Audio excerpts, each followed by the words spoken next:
कृपा सर्वांवर अविरत राहो. खंडोबा हे महाराष्ट्राचे कुलदैवत आहे. मुख्यत्वे करून महाराष्ट्र आणि कर्नाटक या राज्यांत खंडोबाची उपासना केली जाते. खंडोबाचे नवरात्र हे मार्गशीर्ष शुद्ध प्रतिपदा ते मार्गशीर्ष शुद्ध षष्ठी असे 6 दिवस साजरे केले जाते. मार्गशीर्ष शुद्ध षष्ठी म्हणजेच चंपाषष्ठी या दिवशी खंडोबा ऋषींच्या विनंतीला मान देऊन मणी मल्हाचा वध करून लिंगद्वय रूपाने प्रकट झाले. नवरात्राचे 5 दिवस उपवास करून 6व्या दिवशी तो सोडतात. 6 दिवस देवापुढे नंदादीप ठेवतात. देवाला बेल, दवणा व झेंडूची फुले फार प्रिय आहेत म्हणून ती वाहतात. भंडारा खंडोबाच्या उपासनेत भंडारा फार महत्त्वाचा आहे. भंडारा म्हणजे हळदीची पूड. खंडोबाच्या कुलधर्मासाठी व चंपाषष्ठी या दिवशी ठोंबरा म्हणजेच जोंधळे शिजवून त्यात दही व मीठ घालतात. कणकेचा रोडगा, वांग्याचे भरीत, पातीचा कांदा व लसूण हे पदार्थ नैवेद्यात असतात. देवाला नैवेद्य समर्पण करण्यापूर्वी तळी भरण्याचा विधी असतो. तळी भरणे म्हणजे एका ताम्हणात विड्याचे पान, पैसा, सुपारी, भंडारा व खोबरे हे पदार्थ ठेवून ते ताम्हण सदानंदाचा येळकोट किंवा येळकोट येळकोट जय मल्हार असे मोठ्याने 3 वेळा म्हणून 3 वेळा उचलतात. नंतर दिवटी व बुधली घेऊन आरती करतात. देवाकडे तोंड करून भंडारा व खोबरे उधळतात व प्रसाद वाटतात. खंडोबाची 5 प्रतीके. लिंग हे स्वयंभू, अचल, अगर घडीव असते. तांदळा ही चलशिळा असून टोकाखाली निमुळटी होत जाते. मुखवटे हे कापडी किंवा पिटली असतात. मूर्ती या उभ्या, बैठ्या, घोड्यावर कधी धातूंच्या किंवा दगडाच्याही आढळतात. टाक घरात देवपूजेसाठी सोन्याच्या पत्र्यावर किंवा चांदीच्या पत्र्यावर बनवलेल्या प्रतिमा. खंडोबा ही देवता भक्तांची मनोकामना पूर्ण करणारी व नवस पावणारी आहे. त्यामुळे नवस बोलणे व तो फेडणे याला फार महत्त्व आहे.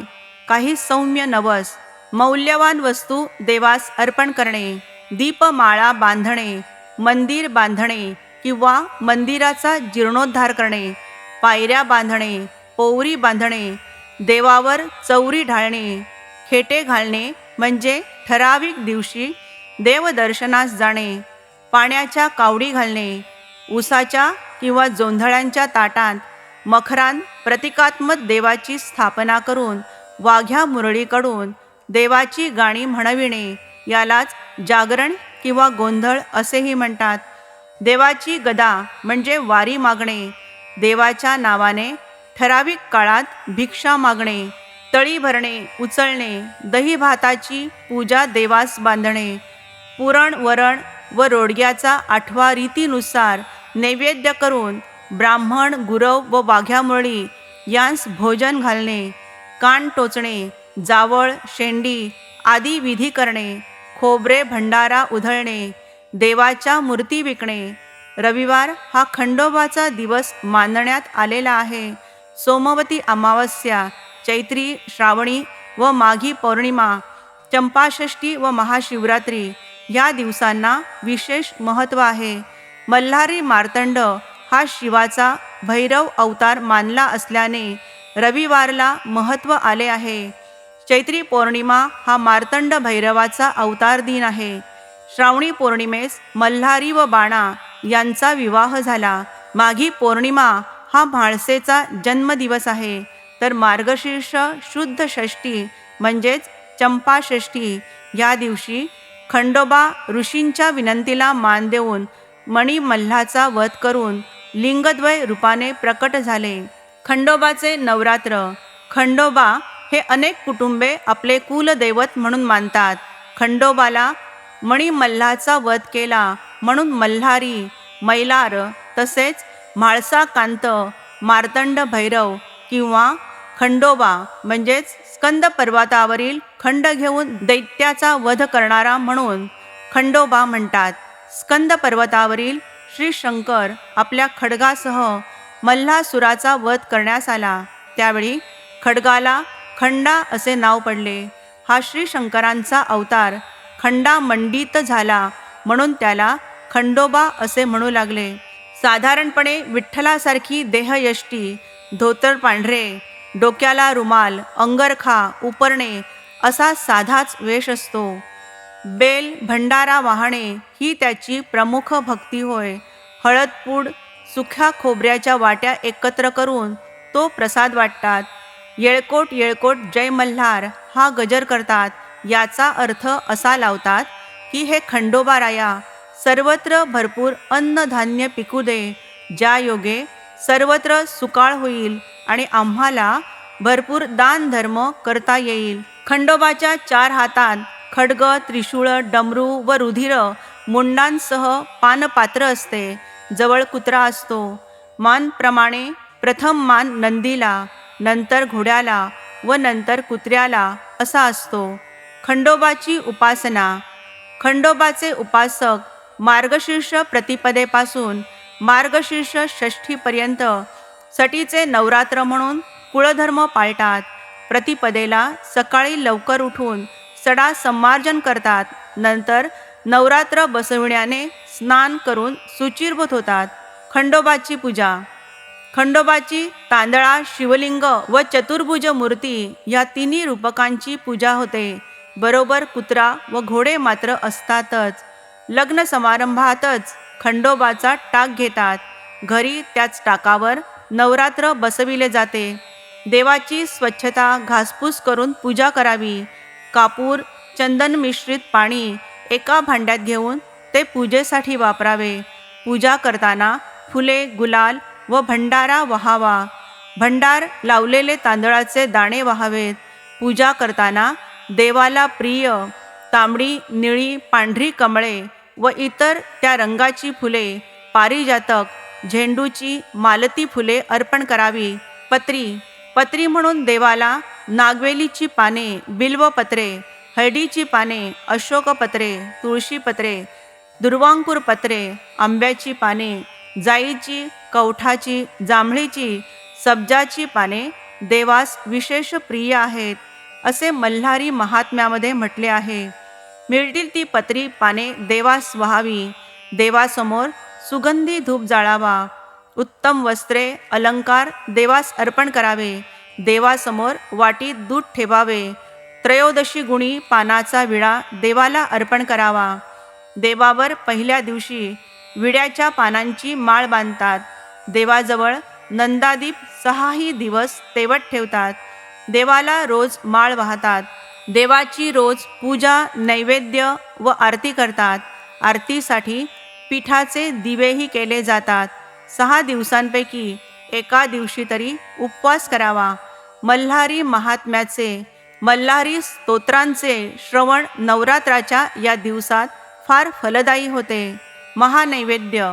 षष्ठीच्या दिवशी पुरणपोळीचा नैवेद्य, वांग्याचे भरीत, बाजरीच्या रोडग्याचा नैवेद्य दाखवितात. खंडोबाच्या नैवेद्याला चातुर्मास सोडून 8 महिने वांगी चालतात. महाराष्ट्रात चातुर्मासात कांदा, लसूण, वांगी वर्ज्य असतात. कांदा फक्त चंपाषष्ठीच्याच दिवशी चालतो. चंपाषष्ठीस ब्राह्मण सुवासिनीस भोजन, वाघ्या मुरळीस भोजन घालावेच. भोजनानंतर त्यांना पान, विडा, दक्षिणा देऊन नंतर नमस्कार करावा. तसेच खंडोबाची वाहने कुत्रा व घोडा यांनाही खाऊ घालावे. सटीच्या दिवशी देवासाठी तेल व नैवेद्य नेतात. जेवण वाढले की घरांतील सर्वजण ब्राह्मण वाघ्या मुरळीकडून वारी खंडोबाची म्हणून त्यांच्या पानांतून पुरणपोळी घेतात आणि ती प्रसाद म्हणून खातात. तळी भरणे, उचलणे हाही नवस प्रकार करतात. नंतर नवरात्र उठवतात. वारी मागणे. काही घरांतून चंपाषष्ठीच्या दिवशी वारी मागण्याची पद्धत आहे. वारीचा अजूनही एक प्रकार म्हणजे खंडोबाच्या रविवार या पवित्र दिवशी काही घराण्यांत वारी मागतात. तामण घेऊन 5 घरी वारी खंडोबाची म्हणून ओरडतात. साधारणपणे कोरडे पीठ वारीत दिले जाते. त्याची घरी येऊन भाकरी बनवून ती घरातील सर्वजण प्रसाद म्हणून खातात. यामुळे अशा घरास खंडोबा अन्नधान्यांची कमतरता कधी भासू देत नाही. दानधर्म. या नवरात्रात आपल्या शक्तीनुसार खंडोबासाठी म्हणून दानधर्म करावा. अन्नदानास फार महत्त्व आहे. कुंकू अक्षतांसह पान विडा द्यावा. दिवटी बुधले याचे महत्त्व असे आहे की मणिमल्हाचा वध केल्यानंतर देवाच्या ठिकाणी अंधार होता. तो जावा म्हणून भक्तांनी उजव्या हातात सोन्याची, पितळ्याची किंवा लोखंडाची दिवटी घेऊन ती पेटवावी आणि देवास ओवाळावे. ओवाळताना पायापासून डोक्यापर्यंत देवास ओवाळावे. नंतर दिवटी डाव्या हातात घेऊन उजव्या हाताने पूजा करावी. नैवेद्य झाल्यावर ती दिवटी दुधात शांत करावी, म्हणजेच विझवावी व ते दूध सर्वांनी तीर्थ म्हणून घ्यावे. लग्न कार्यात अगर नंतर गोंधळ घालणे म्हणजेच मल्हारीची स्तुतीपर गाणी गाणे, ऐकणे, देवास त्यासाठी पाचारण करणे याही प्रचलित प्रथा आहेत. आपल्या घरातील सर्वांना सुख, समाधान आणि आरोग्यपूर्ण जीवनाचा आनंद मिळावा, तसेच आपल्यावर येणारी संकटे नाहीशी व्हावीत यासाठी षड्रात्रोत्सव कालावधीत आपल्या घरांमध्ये रूढीप्रमाणे कुळधर्म, कुलाचार पाळावेत. मांसाहार, मद्यपान करू नये. विषयाच्या आहारी जाऊ नये. घरामध्ये व्रत पाळावे. उपवास करावा. आचरण शुद्ध ठेवावे. घरातील वातावरण मंगलमय आणि प्रसन्न राहील यासाठी सर्वांनी कटाक्षाने प्रयत्न करावेत. चंपाषष्ठी दिवशी अवतार धरिसी, मणिमल्ल दैत्यांचा संहार करिसी. जय मल्हार. सर्वांना पंचाषष्ठीच्या हार्दिक शुभेच्छा.